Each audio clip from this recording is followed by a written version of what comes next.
बहुत ही फ्रॉड हुकूमत है भाई ये। अजीबोगरीब काम कर रही है ये अखबार। अगर पाकिस्तानियों को जाकर दिखाएं और उनसे उनकी राय लें तो लग पता जाएगा। मैं ये कोशिश कर रहा हूँ कि पाकिस्तानियों से बातचीत हो, आम पाकिस्तानियों से पूछा जाए। ये अखबार दिखा के, अखबार आप देखें ज़रा, अखबार के अंदर लिखा गया है बिजली रिकॉर्ड सस्ती, यानी इतनी सस्ती बिजली कभी नहीं थी जितनी अब बिजली सस्ती है। मतलब तो इसका यही हुआ ना, बिजली रिकॉर्ड सस्ती, महंगाई 60 साल की कम तरीन सतह पर। यानी 1965 से लेकर जब पाकिस्तान और भारत की जंग हुई थी तब से लेकर अब तक पिछले 60 साल में कभी भी महंगाई इतनी कम नहीं हुई जितनी कम महंगाई अब हो गई है। यह है जनाब इस अखबार का दावा। इस तरह के अखबार जेल में इमरान खान साहब को पहुंचाए जाते हैं जिससे उनको ये तासुर बने कि बाहर तो जनाब दूध और शहद की नहरें बह रही हैं और उससे वो टूटना शुरू हो जाए। लेकिन अलीमा खान को क्यों नहीं मिलने दे रहे? अभी तक उनकी मुलाकात नहीं करवाई गई। वजह यह है कि ड्रोन हमले में क्या हुआ, कैसे हुआ, ये इमरान खान साहब को हकायक नहीं बताए गए। इमरान खान साहब को ये नहीं बताया गया कि बाहर महंगाई खत्म करने के जो दावे हैं वो सारे के सारे झूठे हैं। IMF के साथ मुआहदे की कड़ी शराइत क्या है, ये सारे हकायक जब आप इमरान खान साहब के सामने रखेंगे तो फिर उनका मौक़िफ़ थोड़ा अलग होगा।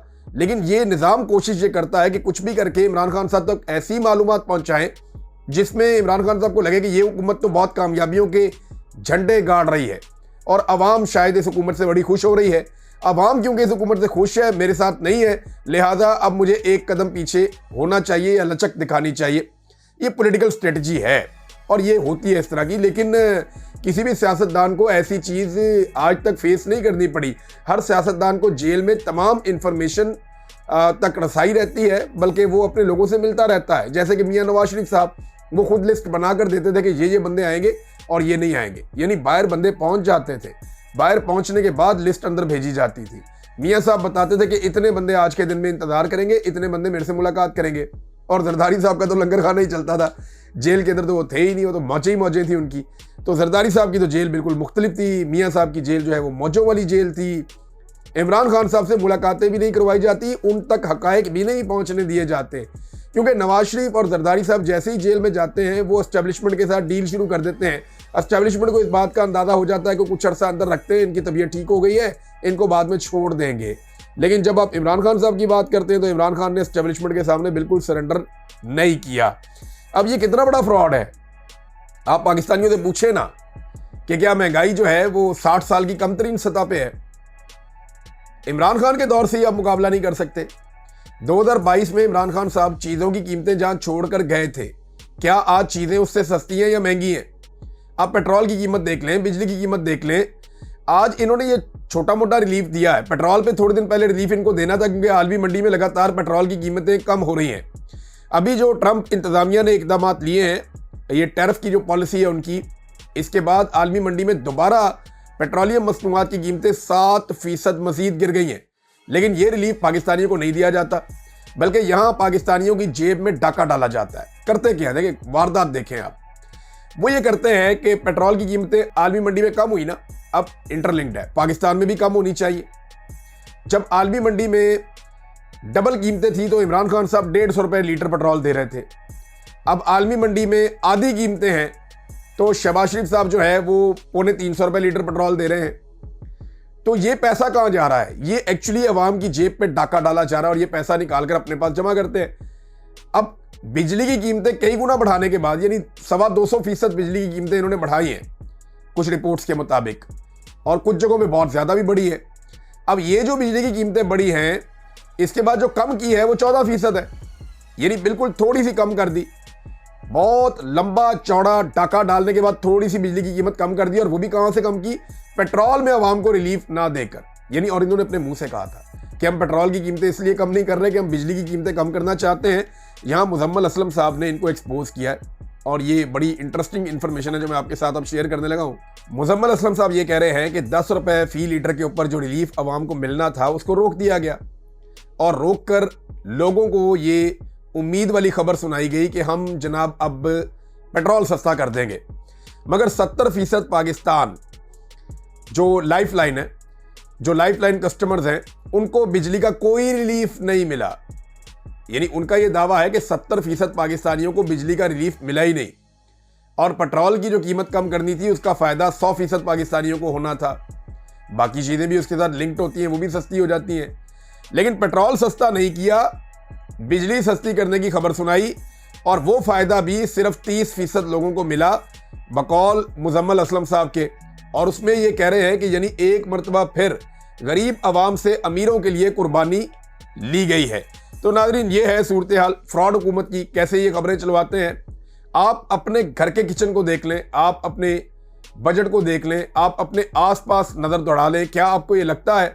बल्कि आप ऐसा करें कि हमें कमेंट करके आप इसमें जवाब दें, और मैं वो शेयर करूंगा कि लोग कितनी बड़ी तादाद में ये कह रहे हैं कि महंगाई बढ़ी है या कम हुई है।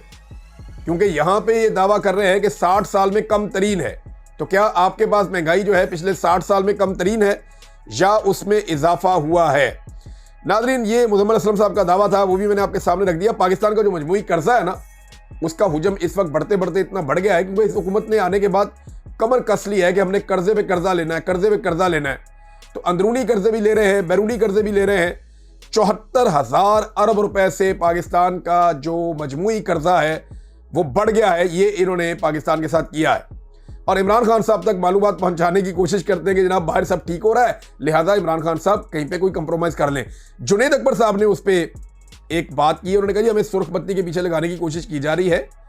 एक साजिश के तहत पीटीआई जो है वो उसकी दो बड़ी ताकतों को लड़ाया गया। देखिए, मैं ये चीज़ आपको क्लियर कर देता हूं कि एक्चुअली गेम क्या है। मुराद सईद के स्टेटमेंट के बाद पाकिस्तान तहरीक इंसाफ दोबारा से मुतहर्रिक हुई है, और अब मुराद सईद क्योंकि बराह रास्त खुद सारे कारकुनों से और तंजीमों से राब्ते में है, तो उसकी वजह से आप आने वाले वक्त में देखेंगे कि बहुत तेज़ी से पाकिस्तान तहरीक इंसाफ एक मरतबा फिर एक तहरीक का मोमेंटम गेन कर लेगी।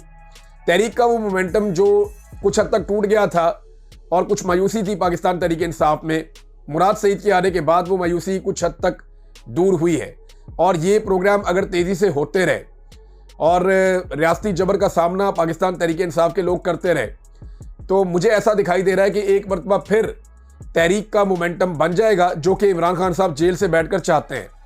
जुनेद अकबर साहब ने प्रैक्टिकली एक इवेंट किया भी है, और उन्होंने कहा जी कि ये जो मुलाकातें की जा रही हैं ये सिर्फ तासुर बनाया जा रहा है और सुर्ख बत्ती के पीछे में लगाया जा रहा है कि जनाब हालात ठीक होने वाले, ऐसा कुछ नहीं है, हमें अपनी तहरीक चलानी पड़ेगी। देखिए, मैं एक चीज़ आपको बताता हूं कि बड़ी ज़बरदस्त साजिश तैयार की है पाकिस्तान की एस्टेब्लिशमेंट ने। उन्हें इस बात का आइडिया है कि इमरान खान साहब की दो बड़ी ताकतें हैं। देखिए, सबसे बड़ी सपोर्ट तो इमरान खान साहब को अवाम की है ना। एक तो उनकी अपनी शख्सियत ऐसी है कि उन्होंने कंप्रोमाइज़ नहीं किया, वो डट जाने वाला आदमी है, मुकाबला करने वाला आदमी है, बड़े मजबूत आसाब का आदमी है। तो उसने एस्टेब्लिशमेंट को ये बताया कि मेरे आसाब तुमसे ज़्यादा मजबूत हैं। पहली चीज़ तो इमरान खान की अपनी शख्सियत है, अल्लाह रब्बुल इज़्ज़त का उस पर फजल है। दूसरी बात, अवाम की बहुत सारी ताकत उनके पास है, यानी पाकिस्तान की अवाम की अक्सरियत इमरान खान साहब के साथ खड़ी है। अब तंजीम अगर अच्छी होती तो इसी अवाम को इस्तेमाल करते हुए पाकिस्तान के अंदर इनकलाब ले आए। यानी अगर आप तंजीम जोड़ दें किसी और जमात की और सपोर्ट जोड़ दें इमरान खान साहब की, तो पाकिस्तान में इनकलाब आ चुका होता, जितनी ज़बरदस्त सपोर्ट इमरान खान साहब को मौजूद है पाकिस्तान में।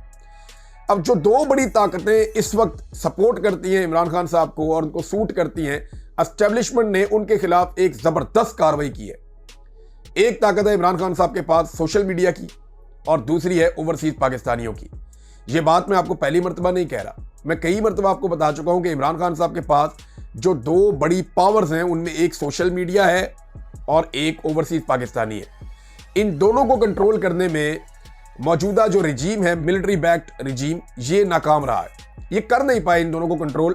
कवानीन बदल दिए, सख्तियां कर ली, सब कुछ करके देख लिया, मिन्नतें करके देख ली, पैसा खर्च करके देख लिया, अपने डिजिटल चैनल्स लॉन्च करके देख लिए, लेकिन ना तो सोशल मीडिया काबू आया और ना ही इनके काबू आया पाकिस्तान तहरीक इंसाफ से ताल्लुक़ रखने वाला या एक आम ओवरसीज पाकिस्तानी जो एक मुख्तलिफ पाकिस्तान देखना चाहता है, जहाँ पे रूल ऑफ लॉ हो, जहाँ पे आज़ादी इज़हार राय हो, जहाँ पे इंसानी हुकूक की पामालियाँ ना हो और मैंडेट का एहतराम हो।